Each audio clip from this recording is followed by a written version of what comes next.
कि धर्म की जय हो, अधर्म का नाश हो, प्राणियों में सद्भावना हो, विश्व का कल्याण हो। सनातन हमेशा हर विश्व के धर्म छात्रे की तरह अपनी धर्म ध्वजा फहराता रहेगा। सनातन वो स्थान रखता है। मैं क्षत्रिय हूँ, मैं हिंदू हूँ और सनातन मेरा धर्म है और मैं इसे आगे बढ़ाऊंगी। देश भर में चर्चा का विषय बना सनातन हिंदू एकता पदयात्रा में अब बॉलीवुड से भी जुड़ाव बढ़ता दिख रहा है। इस यात्रा में अभिनेत्री शिल्पा शेट्टी, अभिनेता राजपाल यादव और निर्माता एकता कपूर ने भी हिस्सा लिया। यात्रा का नेतृत्व बागेश्वर धाम के पीठाधीश्वर आचार्य धीरेन्द्र कृष्ण शास्त्री कर रहे हैं। पदयात्रा के दौरान एक दृश्य ने सबका ध्यान खूब खींचा। शिल्पा शेट्टी बाकायदा धीरेन्द्र शास्त्री के साथ जमीन पर बैठकर बात करती नजर आईं। उनके साथ अभिनेता राजपाल यादव भी मौजूद थे। कई वीडियो और तस्वीरें सोशल मीडिया पर वायरल हैं, जिनमें दोनों कलाकार भक्तों के बीच बैठे दिखाई दे रहे हैं। आचार्य धीरेन्द्र शास्त्री ने पदयात्रा के दौरान कहा कि यह यात्रा सिर्फ धार्मिक कार्यक्रम नहीं बल्कि आधुनिक भारत में हिंदू एकजुटता और सांस्कृतिक मूल्यों को मजबूत करने की प्रतिबद्धता का प्रतीक है। उन्होंने कलाकारों के शामिल होने को सकारात्मक संकेत बताया। कॉमेडी और फिल्मों से बाहर सामाजिक धार्मिक कार्यक्रमों में कम दिखने वाले राजपाल यादव भी इस यात्रा में मौजूद रहे। उन्होंने कहा कि धर्म और एकता के लिए कदम बढ़ाना जरूरी है। आगे आप खुद सुनिए कि इन दोनों कलाकारों ने इस पदयात्रा को लेकर और क्या कहा। कि धर्म की जय हो, अधर्म का नाश हो, प्राणियों में सद्भावना हो, विश्व का कल्याण हो। और जिस दिन विश्व का कल्याण होगा, आप विश्वास करिए, सनातन हमेशा हर विश्व के धर्म छात्रे की तरह अपनी धर्म ध्वजा फहराता रहेगा। सनातन वो स्थान रखता है। जिसने सनातन को जाना उसने दुनिया को जाना, उसने दुनिया को पहचाना, और जिसने दुनिया को पहचाना उसने अपने आप को पहचाना, फिर अपने बने हुए मंदिर को पहचाना, फिर आपने अपने साथ चक्रों को पहचाना। उसके बाद आपने जैसे आंख बंद की और संत कृपा लेके आपने बोला, क्या बोला कि मातृ देवो भव, पितृ देवो भव, गुरु देवो भव, कुल देवो भव, दिव्य देवो भव, अन्न देवो भव, अन्नपूर्णे सदा पूर्णे शंकर प्राण वल्लभे, ज्ञान वैराग्य सिद्ध्यर्थ भिक्षाम देहि च पार्वती। हे ईश्वर, अगर हमारे मनोरंजन से लोगों के मन खुश हो जाते हैं तो हमारे भारत की मिट्टी से इतनी, क्योंकि हम जब भी पूजा करते हैं तो पूरे विश्व के लिए करते हैं। हमारे यहाँ कोई भी हवन हमने बचपन से नहीं देखा जिसमें बोलते हैं विश्व का कल्याण छिपा हुआ होता है। हमें अपने आप को पूरे विश्व को संभाल के चलना चाहिए, क्योंकि हम सनातन को बिलोंग करते हैं। हम आप सबके बीच में एक दूसरे को बिलोंग करते हैं और हमने हमेशा लोगों के लिए अपने से ज्यादा सबको माना है, तभी तो सनातन सबसे पुराना है। दोस्तों, ये सनातन का छाता बना रहे, दुनिया पर सनातन की छाया बनी रहे।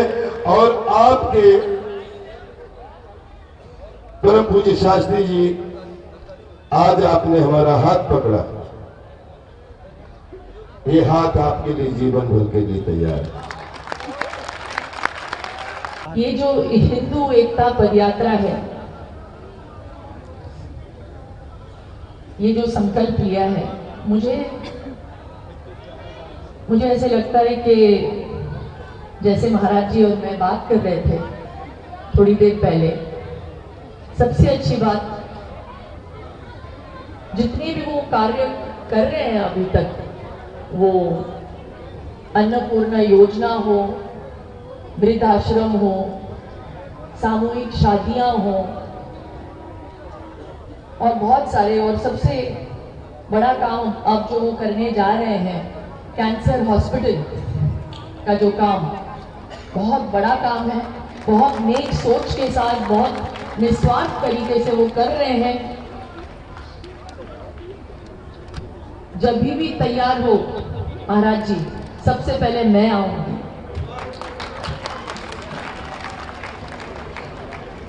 और वो कर क्यों रहे हैं? ताकि वो गरीबों की मदद कर सके।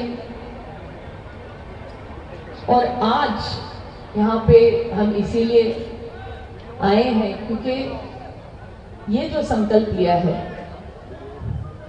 सबको एकजुट करने का, ये बहुत ही कमाल का संकल्प है।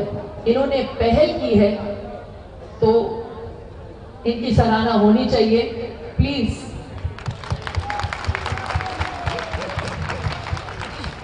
मैं तहे दिल से आपका शुक्रिया अदा करती हूँ। और अगर मुझसे पूछा जाए कि मैं यहाँ पे क्या कर रही हूँ, तो मैं क्षत्रिय हूँ, मैं हिंदू हूँ और सनातन मेरा धर्म है और मैं ऐसे आगे बढ़ पाऊंगी। और ये बात मैं बहुत गर्व से बोलती हूँ। और ये मैं धर्म के राह पे तो चलती हूँ, ये मेरा धर्म है और मैं हर इंसान की इज्जत करती हूँ, ये मेरा कर्म है।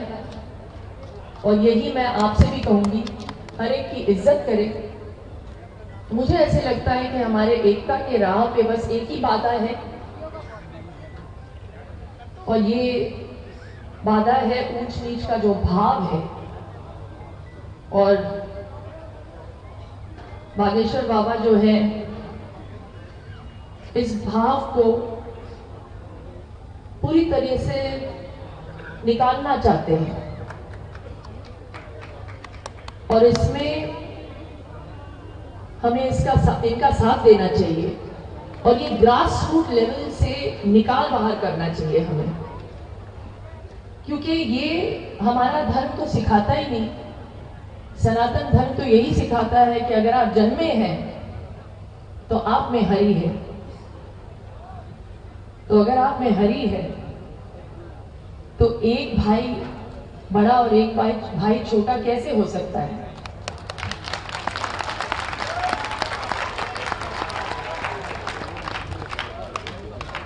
तो हमारे द्वारा अगर ये बात लोगों तक पहुंचे तो हम महाराज जी के संकल्प को, इस सपने को पूरा कर सकते हैं। और मैं चाहती हूँ ये जो 10 दिन की जो पदयात्रा इन्होंने तय की है और पूरा करने वाले हैं, पूरा तो हो जाएगा लेकिन इसके साथ साथ इतिहास भी रचेगा।